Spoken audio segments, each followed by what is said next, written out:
Magandang umaga, Philippine Air Force. Narito na ang ating latest weather update ngayong umaga ng Martes, 15 July 2025.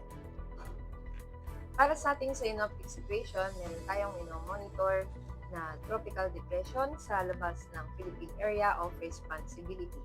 Ito ay namataan sa layong 1,925 kilometers east-northeast ng extreme northern Luzon. Meron itong lakas ng hangin na aabot sa 55 kilometers per hour at may pagbugso na aabot sa 70 kilometers per hour. Kumikilos ito pahilaga na may bilis na 20 kilometers per hour. Samantala, southwest monsoon o hanging habagat pa rin naman ang iiral at ang makakaapekto dito sa ating bansa.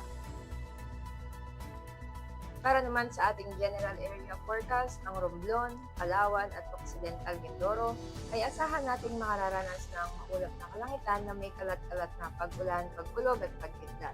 Samantala sa Metro Manila at nalalabing bahagi ng Luzon naman ay asahan nating makararanas ng bahagyang maulap hanggang sa maulap na kalangitan na may pulo-pulong pag-ulan, pagkulog at pagkidlat. Dito naman sa bahagi ng Western Visayas, Central Visayas at Negros Island Region ay asahan nating makararanas ng maulap na kalangitan na may kalat-kalat na pag-ulan, pagkulog at pagkidlat. Samantala sa silangang bahagi naman ng Visayas ay asahan nating makararanas ng bahagyang maulap hanggang sa maulap na kalangitan na may pulo-pulong pag-ulan, pagkulog at pagkidlat.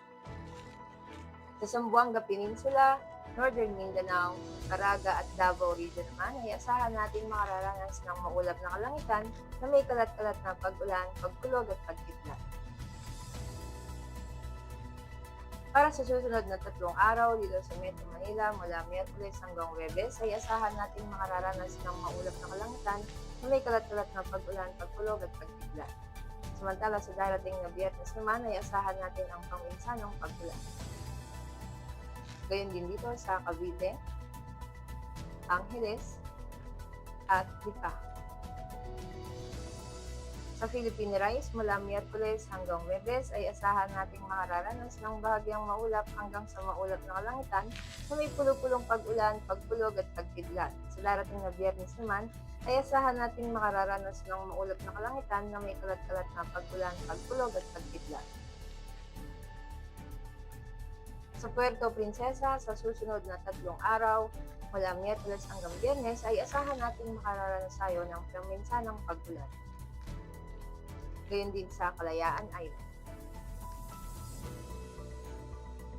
Sa Lapu-Lapu naman, sa susunod na 3 araw, mula Miyerkules hanggang Biyernes, ay asahan nating makararanas ng maulap na kalangitan na may kalat-kalat na pag-ulan, pagkulog at pagkidlat.